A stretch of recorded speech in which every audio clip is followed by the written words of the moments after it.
Sometimes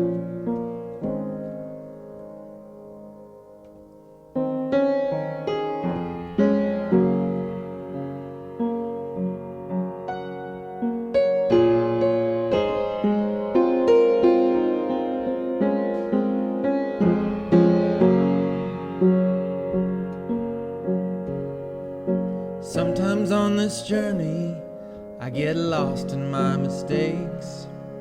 What looks to me like weakness is a canvas for your strength. And my story isn't over, my story's just begun. And failure won't define me, 'cause that's what my Father does. Failure won't define me, 'cause that's what my Father does. Ooh, lay your burdens down. Ooh, here in the Father's house. Check your shame at the door, 'cause it ain't welcome anymore. Ooh, you're in the Father's house.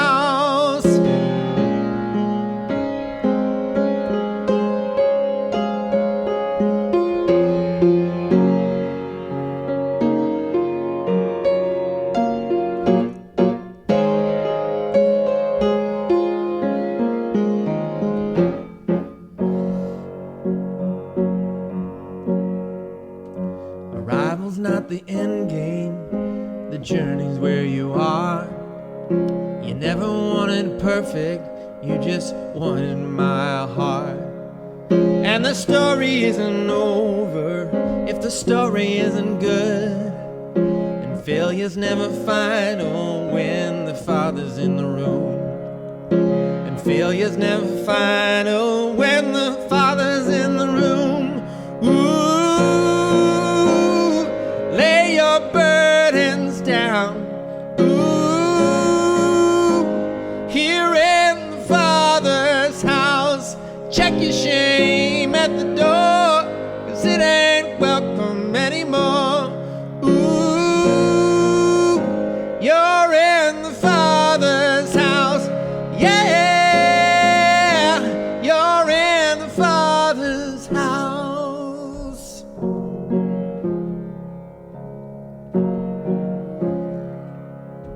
Prodigals come home, the helpless find hope. Love is on the move when the Father's in the room. Prison doors swing wide, the dead come to life. Love is on the move when the Father's in the room. Miracles take place, the cynical find faith, and love is breaking through when the Father's in the room. The Jericho's walls are quaking, strongholds now are shaking. Love is breaking through when the Father's in the room. I said love is breaking through when the Father's in the room. Ooh, lay your burdens down. Ooh, here in the Father's house. Check your shame at the door, 'cause it ain't welcome anymore. Ooh, you're in the Father's house. Yeah, you're in the Father's house. Yeah, yeah, yeah, you're in the Father's house.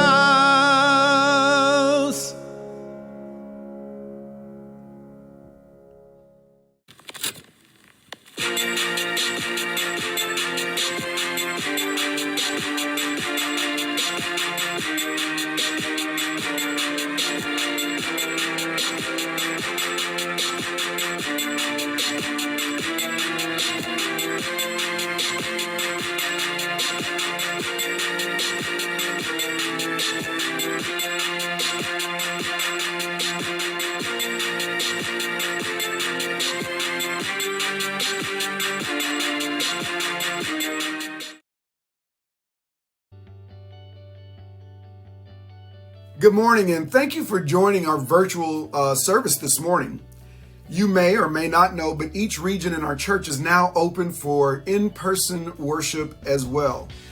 Please visit our website for details at southsoundcoc.org if you're interested in meeting with us in person at one of our locations in Tacoma, Kitsap, or Puyallup.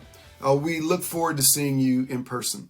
We also recognize that some of you are not quite ready to gather in larger groups right now, and so we'll continue to provide this virtual content until the end of the month. But we do look forward to seeing you all in person as soon as possible. As we get closer to all of us meeting back together again, I do think it's important for all of us to really begin thinking about and to remember why we gather together in the first place. What is church? What happens when we meet for church? Where is our attention and our focus, and how does that affect the atmosphere and how we meet together? What should we do when we gather together? And how can we prepare ourselves to meet in the sanctuary with God and others? I think these are questions that it is important to begin to ask ourselves now. You know, over the last 14 months, and certainly in the 5 weeks we've been meeting in person in Tacoma, I've been reminded of how precious is the church. You know, we are the bride of Christ. But today I want to look at church from a slightly different perspective. You know, some of you who know me know I don't like messes. I don't like cluttered space, especially my bedroom and my workspace. I need things to be neat and clean and orderly. I like everything to be in its proper place so that I know where to find it when I need it. I can just reach out and there it is. But I really don't like cleaning up other people's mess. Can anybody relate to that? And I want to share a story with you today that maybe you'll relate to. One of the most memorable family vacations we ever took was a road trip from Fort Wayne, Indiana to Orlando, Florida. You know, as we were getting on the road, we had planned to stop at McDonald's for a quick meal so that we could kind of hit the road running and get on our way. But because our youngest daughter hadn't been feeling well earlier in the day, we told her that she was not going to be able to have McDonald's. And for a little kid, you know, that was torture. We had her on a bland diet of rice and toast, but of course, she begged and persuaded us that she was feeling so much better and really wanted McDonald's. And so reluctantly, we gave in. It must have been about 3 hours into the trip, and predictably, she got sick in the back seat, but she didn't want us to know that she was sick. And so, you know, after a while, the smell became so awful. There was something that just kept making its way forward, but I couldn't figure out where that smell was coming from. And she had, of course, given her brothers the big puppy dog eyes and convinced them not to drop a dime on her. And so finally, I stopped the car. I had to find that smell, and I followed the smell all the way to the back row. And there she was in the third row of our Mountaineers, sitting there with her dinner in her lap and on the seat and on the floor. And of course, I was the one who ended up having to clean her up and also the mess, the car. Because my wife likes messes even less than I do. Of course, after that, I had an attitude. I got to be honest. I had an attitude. The kids had attitudes. But somehow along the way, we regrouped ourselves as a family and we had a great trip. In fact, it was probably the most memorable vacation that we ever took. And we retell that story over and over and over again. And I share this story today because, you know, we were on our way to Disney World and Universal Studios, these national monuments. And we were so excited to get there. But what made that vacation so special and that trip so memorable was the mess. Have you ever noticed that mess is always pertinent to the story? Have you ever noticed that mess is an important part of the Bible story? You know, the apostles were messy, and yet through their mess, they found redemption in Jesus. Abraham and Sarah have a messy history, but somehow God used them to build the nations. Have you ever noticed David is messy, but God saw in him a man after his own heart. And mess is a part of our story with God as well, and how we came to be a part of his family. I would dare say there is no strong relationship, sibling, friendship, marriage, or otherwise, where there's no mess. What we did on the way to Florida and the mess that we went through as a family was much more meaningful than the monuments we visited. And I think in the same way, sometimes we want our church family to be neat and clean with no messes. We want church to be more like Disney World. We want to be entertained, and we want the song leaders to sing the right songs, our favorite songs. And we want the preacher to say the right words, and we want to be encouraged when we walk in the door, and we want someone to take care of our kids, and we don't want to wait in line. Am I right about that?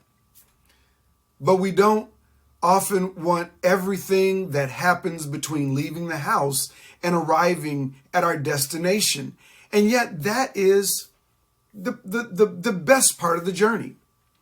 You know, today we're going to look at a little passage in Proverbs 14:4 as we try to better understand the strength that we can experience when we gather together. Please go on and turn your Bibles to Proverbs 14:4. 14:4 here in this passage it says, "Where there are no oxen, the manger is empty, but from the strength of an ox come abundant harvest." You know, some translations of this proverb passage say, "Where there are no oxen, the manger is clean." You know, I think what this means ultimately is that if you don't want any mess, then you need to have an empty manger.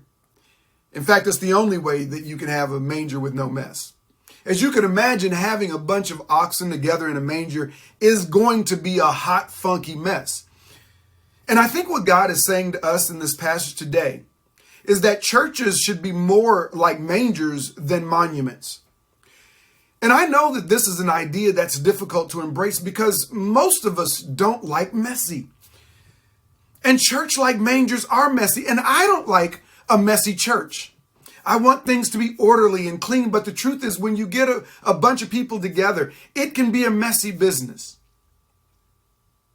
Perhaps if churches were just buildings and not bodies, we might be able to keep them clean. But we are the church. And sometimes it feels bloody, and sometimes it's ugly. Sometimes it's nasty and stinky. And sometimes we need to roll up our sleeves and be okay with the mess, because working through the mess is often an important part of the journey. I think most of us love the fact that we are a diverse church. If you haven't ever visited with us, you may not know that we are diverse in age and race and ethnicity and cultures and genders and political ideologies. And here's the thing, diversity can be messy business, but our differences can also provide us with the opportunities for all of us to roll up our sleeves and become more like Jesus and more for others. Rather than running away from the manger, we learn to roll up our sleeves and we get dirty with each other. We roll up our sleeves when we forgive those who've hurt us.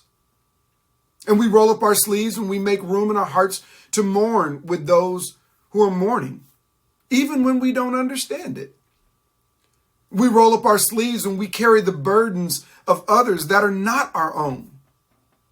We roll up our sleeves when we sacrifice our time and our resources to strengthen and build up others, both physically and spiritually, in the body of Christ.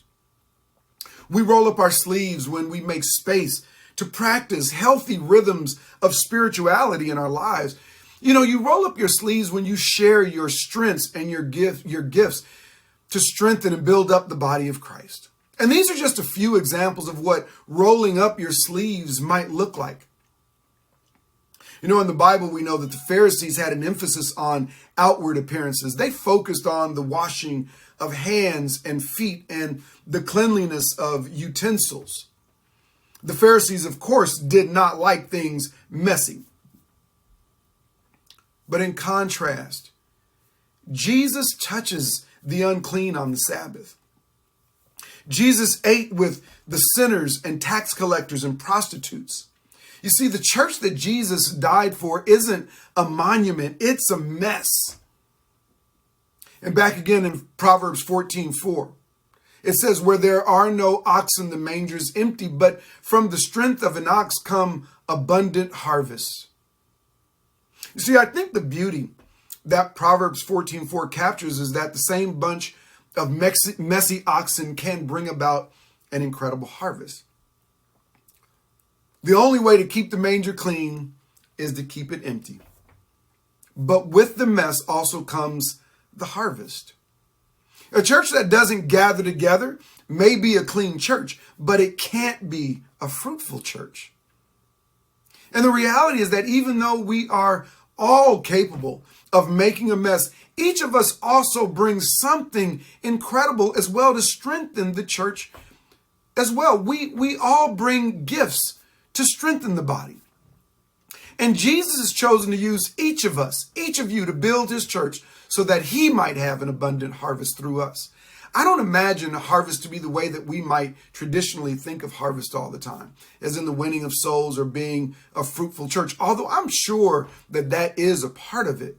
But I think that the kind of harvest we can expect today is an abundance of the fruits, the Spirit's fruit, a depth of relationships with one another, a stronger and deeper faith, and a greater joy. And all of these make us stronger, but rarely do we experience these things without going through the mess. We are what Peter calls living stones, being built into a spiritual house. And even though sometimes it's messy and though sometimes it's hard, there is a harvest that comes when we pull our collective strengths together for the sake of the gospel. Guys, we are all stronger when we work together. And we will experience a greater harvest working together than we will working alone. Isn't it amazing that God chooses to make his home in a manger? In and of ourselves, we are a manger. We are messy.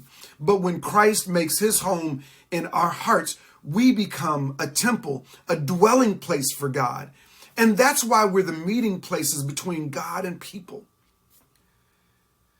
You know, brothers and sisters, I wonder, what could it look like if we really embraced this idea? And what would happen if we stopped running away from the messiness and rolled up our sleeves instead? What would our church look like if we really understood that even though the manger will be messy, there is a great strength in our gathering together and working together and doing life together as family? I believe that what God is telling us in these passages today is that community, family, and church is messy, but we are stronger when we are together. And I understand why this can be hard to believe if you've been hurt in the church by people in the church. You know, sometimes it's really hard to believe that anything good can come out of the messiness.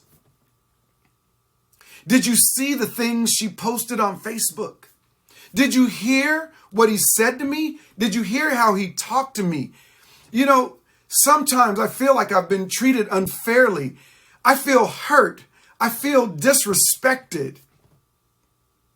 You know, I know that these are all the kinds of things that we can feel. And I know that when we're hurt, sometimes our instincts can be to walk away and to detach and to isolate ourselves. But this morning, I want to encourage you to hang in there. I want to encourage you to roll up your sleeves with others. It may feel counterintuitive, but God promises a harvest of righteousness for those who persevere. Together, we will see a greater harvest. Together, we are better protected. We are stronger together than we are apart. You know, I hope today that we'll consider that. And as you make plans to prepare to come back to services in person, I pray that you'll remember that and prepare yourself as you come together to share this collective space with God and with one another. We are a mess, but we're in the mess together. God bless you all.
was I tempted and tried,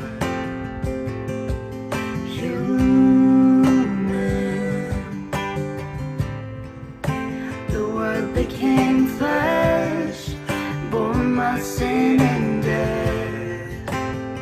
Now you're risen. Oh, everything I once held dear, I count it all as lost. Lead me to the cross where your love poured out. Bring me to my knees, Lord, I lay me down. Oh, rid me of myself, I belong to you. Oh, lead me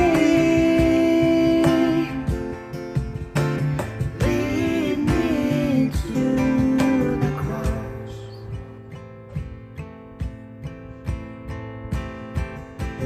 To your heart,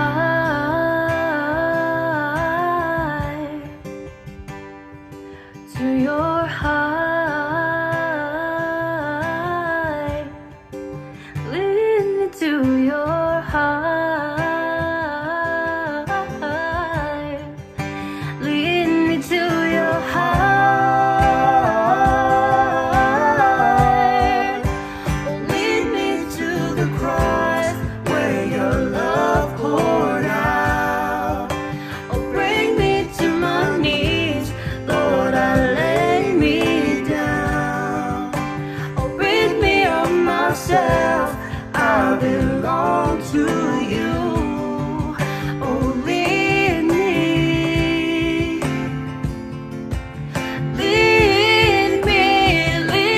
to the cross where your love poured out. Oh, bring me to my knees, Lord, I lay me down. Oh, rid me of myself, I belong to you. Oh, lead me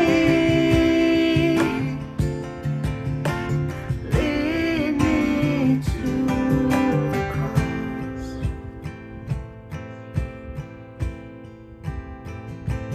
To your heart,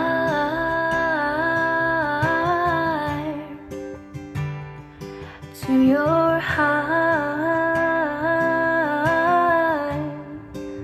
lead me to your heart, lead me to your heart.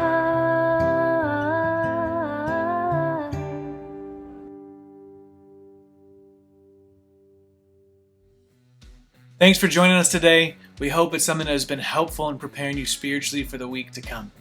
Please continue to follow us online, southsoundcoc.org, or you can find us on Instagram, Facebook, or YouTube.